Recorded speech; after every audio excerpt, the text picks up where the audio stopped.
Hello and welcome to Baiju's Exam Prep IAS. Welcome to the sixth episode of Political Thinkers and Ideas. Today we are going to discuss an ancient Indian political thinker called Kautilya. We'll understand Kautilya's Saptanga theory or the seven elements of a state. But before we do that, let's understand very briefly who was Kautilya. See, he is also known as Chanakya or Vishnugupta. These three names, that is Kautilya, Chanakya and Vishnugupta, represent the same person. Now Kautilya helped in the formation of the Mauryan Empire under Chandragupta Maurya. Kautilya worked and lived during the times of Aristotle and Alexander the Great. So it's 3rd and 4th century BC. He was a minister in the Mauryan Empire or under Chandragupta Maurya. But there is no clear consensus on his life and times. Kautilya is famous for a book called Arthashastra. This book is again a point of debate whether he is the person who wrote this book or it was compiled over a long period of time. This book resurfaced in 20th century when it was discovered by a Sanskrit scholar, Dr. R. Shamasastri. He found this book and translated it and published it. That's how it became available in the 20th century. This book, Arthashastra, is very important to understand his views about a state. He has been compared for his ideas with Machiavelli, an Italian political thinker. Chanakya also represents a popular name for realism in Indian politics. So now first let's look at this book, Arthashastra. See, Kautilya says that his book Arthashastra is a treatise on science of politics. This book has some 15 parts or books, 180 divisions, 150 chapters and approximately 6,000 shlokas or verses. What is the book talking about? See, the book is talking about many subjects like king and his ministers, administration, agriculture, mining, crime, state, foreign policy, and so on. So there's a wide range of subjects that the book talks about. But as I mentioned in the beginning, that we're going to focus on his theory of the state. Now, let's now understand what is his theory of the state. See, before Kautilya wrote the Arthashastra or he came up with the view of a state, there was already an established view about a state in ancient India. What was that view? That a state should uphold Varna Ashram or the social laws which are based on traditions and culture. The state cannot make laws on its own. Its only duty is to uphold the religious and cultural laws. Now, Kautilya broke this tradition. He said, no, that's not the case. The state also can make laws on its own.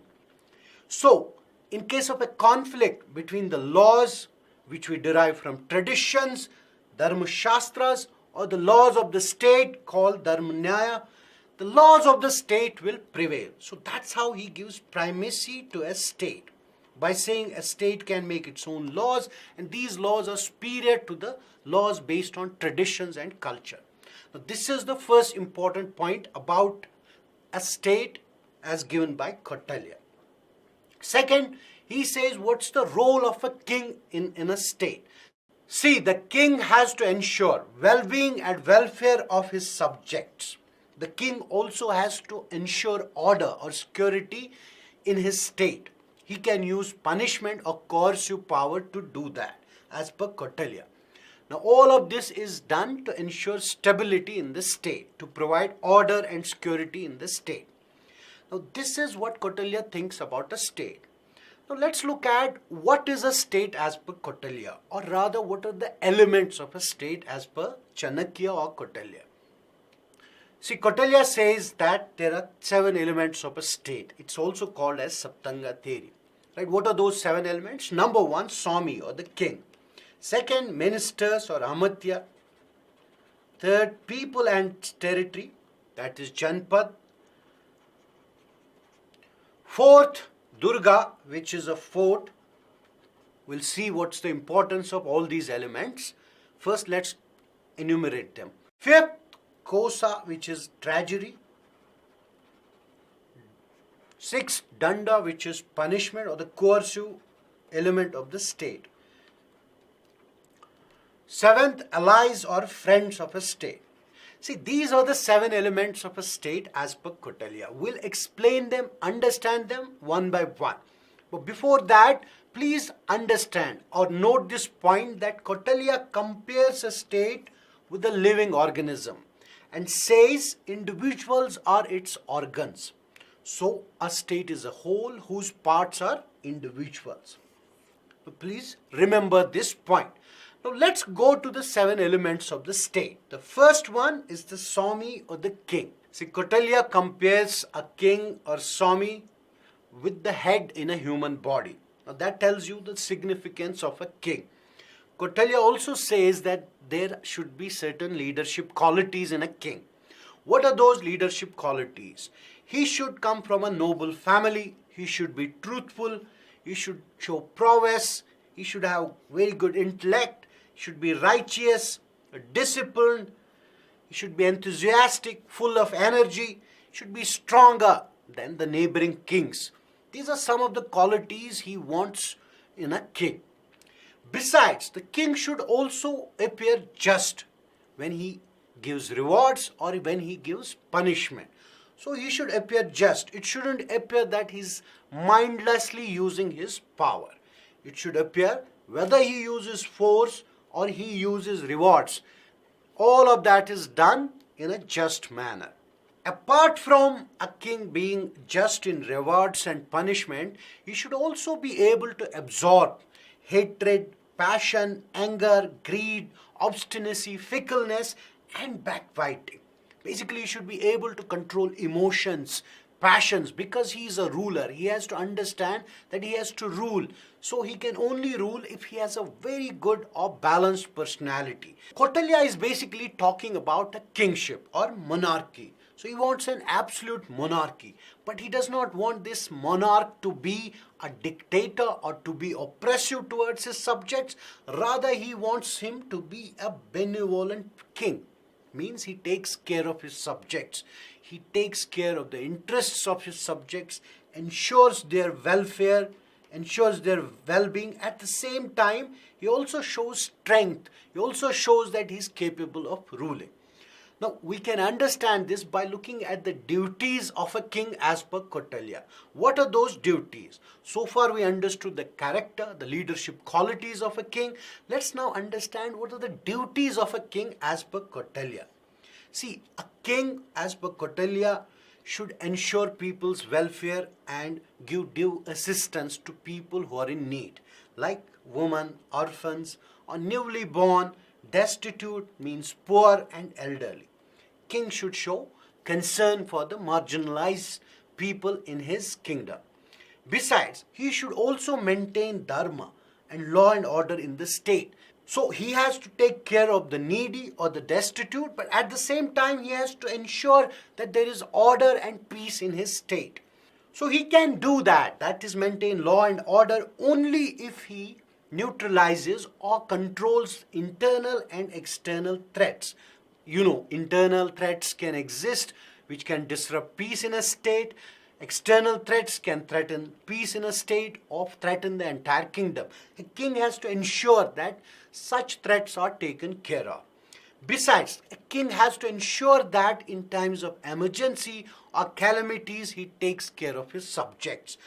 Calamities like famine, fire, drought, even wild animals like tigers and crocodiles. That's what Kautilya talks about when it comes to calamities that can endanger the well-being of his subjects. So a king has to take care of his subjects during these calamities, which Kautilya says could be of 8 types. Right? So this is what a king has to do. Besides, he has to also ensure that everybody gets educated. So he says there should be compulsory and free education for all the citizens under a king. Besides, Kautilya says a king has to exercise self-control.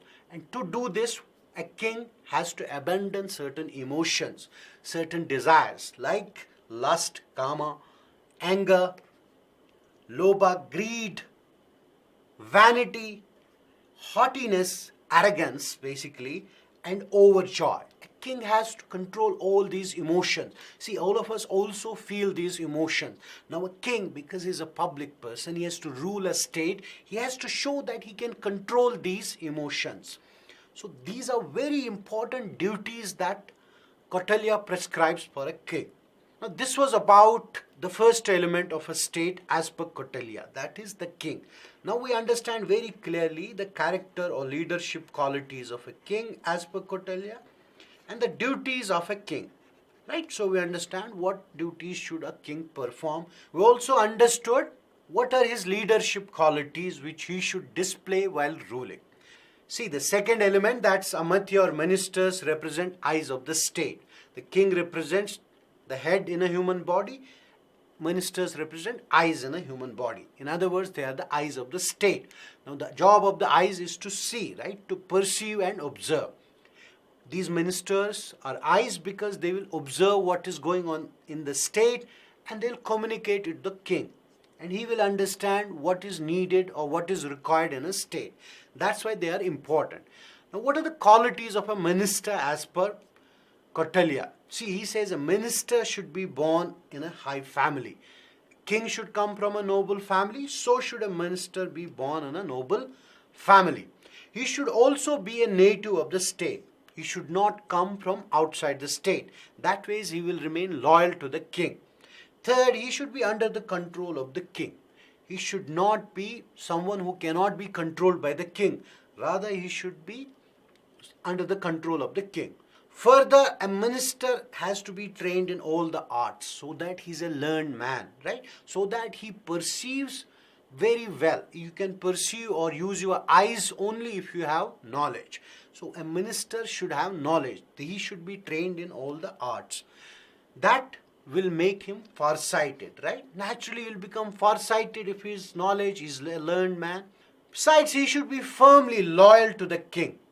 He should be able to endure or deal with adversaries or enemies through boldness. He should boldly confront his enemies through bravery. That is, he should be brave enough, intelligent, and should be energetic.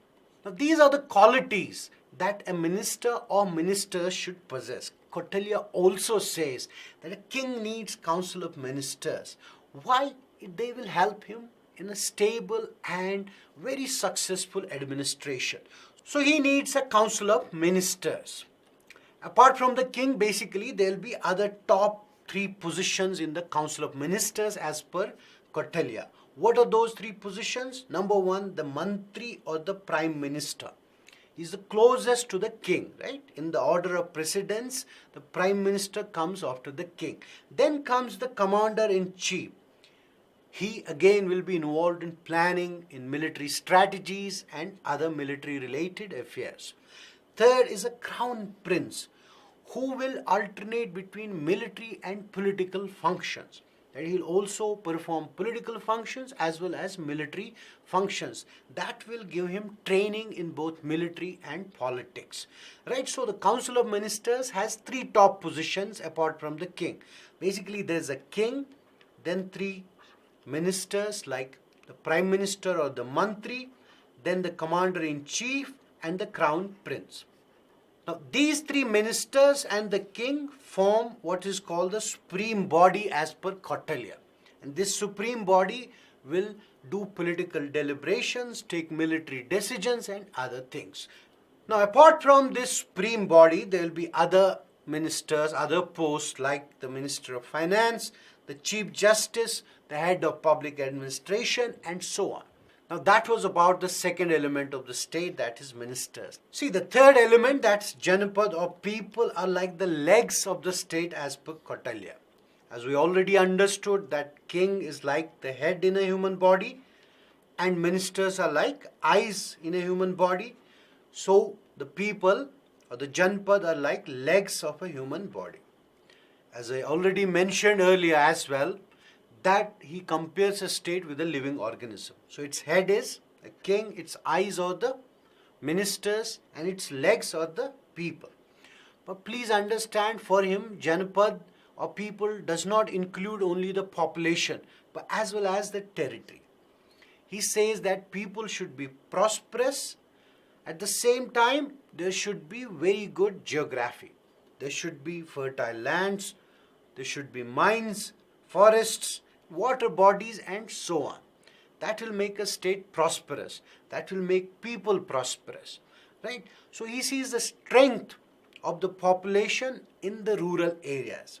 So Kautilya says that cultivation of land shall be expanded so that state's economic capacity increases. Now, Kautilya also says that more land shall be cultivated. Why? So that it increases state's economic capacity. Besides, he thinks that forests are very important for economic as well as strategic reasons. See, the economic significance of forests is that you can get resources from forests. Resources like timber, charcoal, dyes, medicine, and so on. It has also a strategic significance because it can protect from external threats. Forest can protect a kingdom from external threats. Now, that's the importance he gives to forests, both economic and strategic.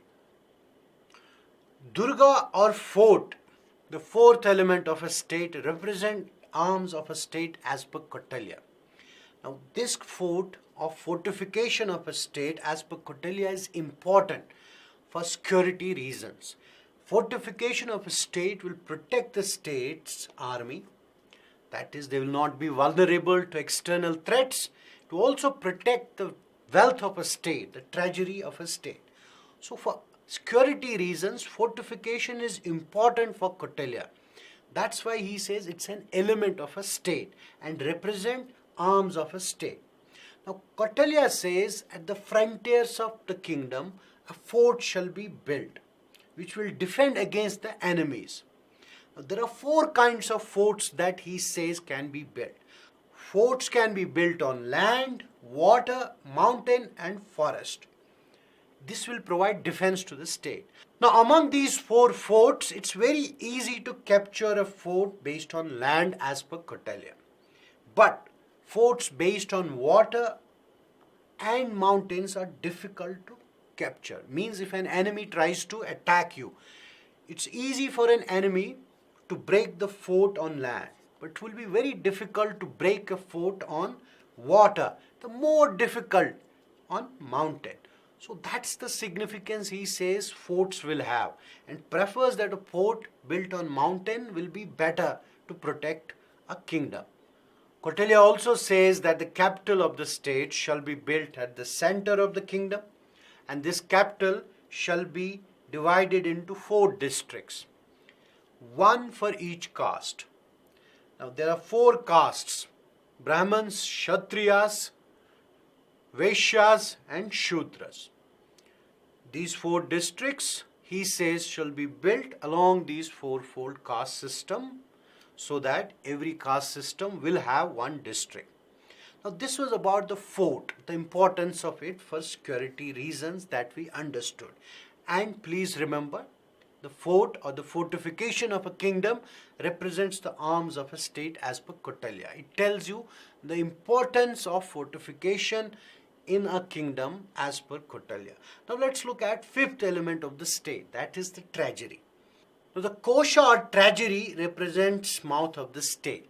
As I already mentioned, that he compares a state with a living organism, right? So treasury or wealth represent the mouth of the state. See, as per Kautilya, treasury or reserves should be kept in a fortified capital.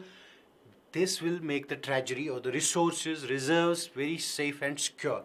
Now, he says it's very important to preserve your reserves. Why? Because resources are very important in a state. They can be used to finance the army. See, Kautilya says a powerful army is okay, but a powerful army cannot function without money.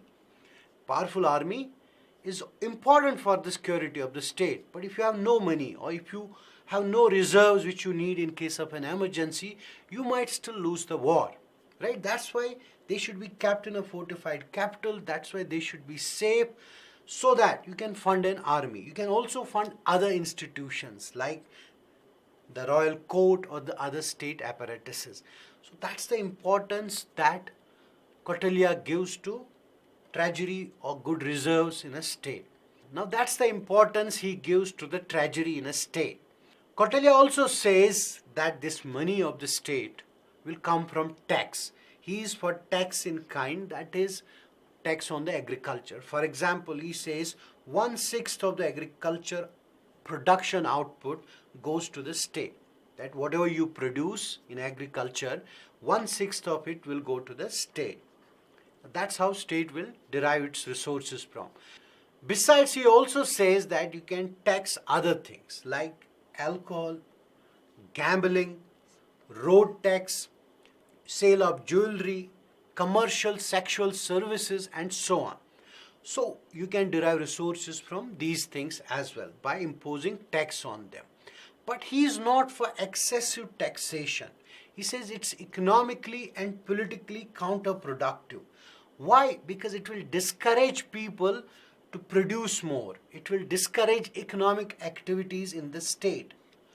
And also pauperize means make people poorer and destitute. So he's against excessive taxation, but he's all for charging on certain things and also taking 1/6 of the agriculture produce. So that's where a state will get its resources from, which it can use to fund army and other institutions. So economic health in a state is very important for its stability and strength. Now this was about Kosa or treasury of a state. See, Danda or Sena or the coercive power of state is an essential element of a state. Now, the coercive power of a state is represented by armed forces, secret services, and police. Now this element, as per Kautilya, represents or signifies the brain in a human body. Important that he gives it or compares it with the brain in a human body and says that the armed forces or soldiers should be strong. They should be very strong. They should be obedient. And they should not be averse to long expeditions. Means they should be willing to go on long expeditions. And they should have endurance. They should have skill in handling weapons and experience of many battles. Like they should be experienced. Besides, they should also take care of their families. Like they should keep their wives and sons contented. They should not annoy them. Because if something happens in their personal life, that might disturb their duties as soldiers. Because if something happens in their personal lives, that might disturb their duties, right, as soldiers. That's why he says they should take care of their sons and wives. They should also have no interest other than the interest of the king. Shows they should be very loyal to the king and should share his prosperity and adversity. Means they should be loyal to the king in both good times and bad times or adverse times.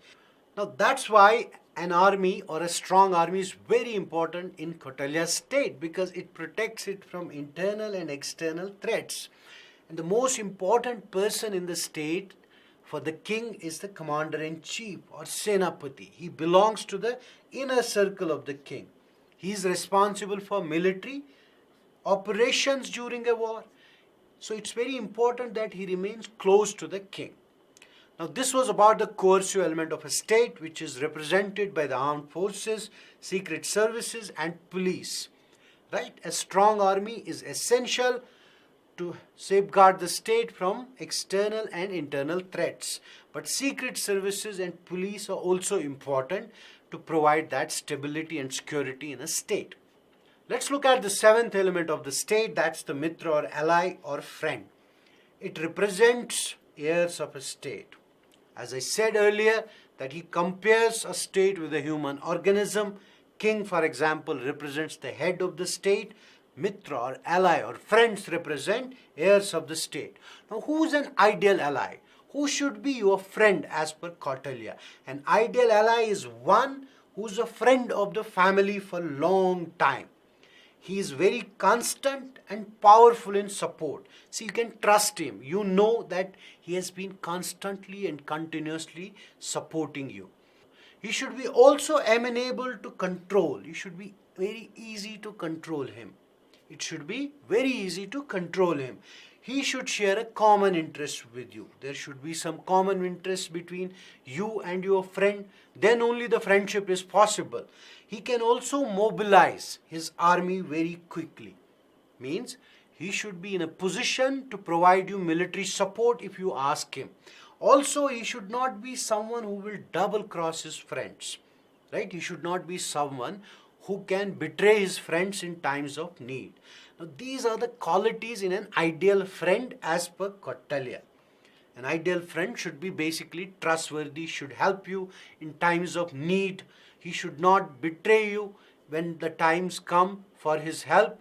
So that is the quality which is required in a friend or an ally. Now, these are the qualities that a state or a king should look in other kings or states. If he has to form friendships, this is what he should look in those states. That he should be able to trust them, right? He should be able to understand that they will help him in times of need. He should be able to understand that they will not betray him. So these are the qualities. Now, but please understand that Kautilya is saying that a state should first strengthen the 6 elements of a state that we discussed earlier, right? A king should be strong, right? Its eyes should be very strong, that's ministers, right? The Durga or the fort should be built and other elements that we discussed. Now, if a king strengthens those elements of the state would be naturally or already very strong. Then you don't even need friendships, right? Or even if you can dictate terms in friendships. But when your internal development is not good, you can seek alliances as per Kautilya in order to have time for what? For internal development, to become stronger. So he is saying it's need based. The friendship is based on need because you're internally weak, you haven't yet reached the strength. You should seek time so that you develop internally. You strengthen other elements of the state. You strengthen your treasury, you strengthen your army, right? Once you do that, you can then say, no, I don't need friendships. So it's for practical purposes, you need friendships. You can end friendships if it is not needed. Also, if it hampers your internal development, right? So it depends upon your inner strength. These friendships basically depend on what your condition internally is. And your friendships should help you strengthen the internal development of a state. Now, that's what Kautilya believes a state or a king should do when conducting foreign relations or forming friendships with other states or kings. In fact, he says a best friend of a king or a state is the one who's willing to give up the power, one who's willing to become a vassal state. A state which you can easily control, where you are in a superior position, the other state is in an inferior position. That is his ideal. He is not saying friendship should be sought for moral reason. It should sought for strength, for the reasons of the development of the state. Now this brings us to an end of Saptanga theory given by Kautilya. We understand all the 7 elements in detail now. Before we end this discussion, let's look at some questions that we can expect in the examination. The first question, what are the duties of a king as prescribed by Kautilya? We already discussed this in full detail. So it should be very easy to answer this question. For example, he has to take care of the marginalized sections, right? He has to maintain law and order and stability in his state. Now the second question, it is Eurocentric to call Kautilya an Indian Machiavelli. Evaluate. What is Eurocentric? Who was Kautilya? Who was Machiavelli? You know about who was Kautilya now, right? You know his theory of the state.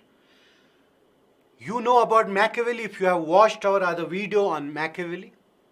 Machiavelli was an Italian political thinker who believed that a state or a king in a state can use moral and immoral means to protect his power.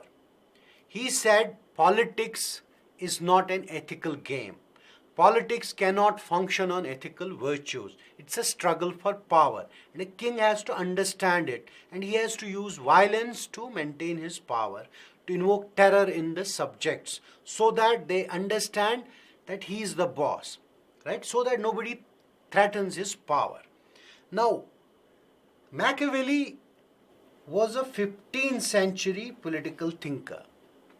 We already discussed that Kautilya lived during Chandragupta Maurya's period. That's 3rd and 4th century BC. Now, there's a huge time gap between these two political thinkers, right? Kautilya is writing during the time of Aristotle and Alexander the Great. Machiavelli is a modern political thinker.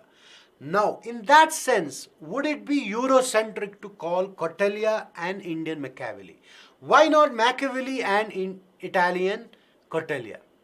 Right? What is Eurocentric? I hope you understand that. Simply the European bias. When Europeans say that, okay, their political thinking is the established tradition of thinking, outsiders or non-Europeans have only religion or they imitate European thinkers. Now here there is no question of Kautilya imitating Machiavelli. There would be some similarities between them.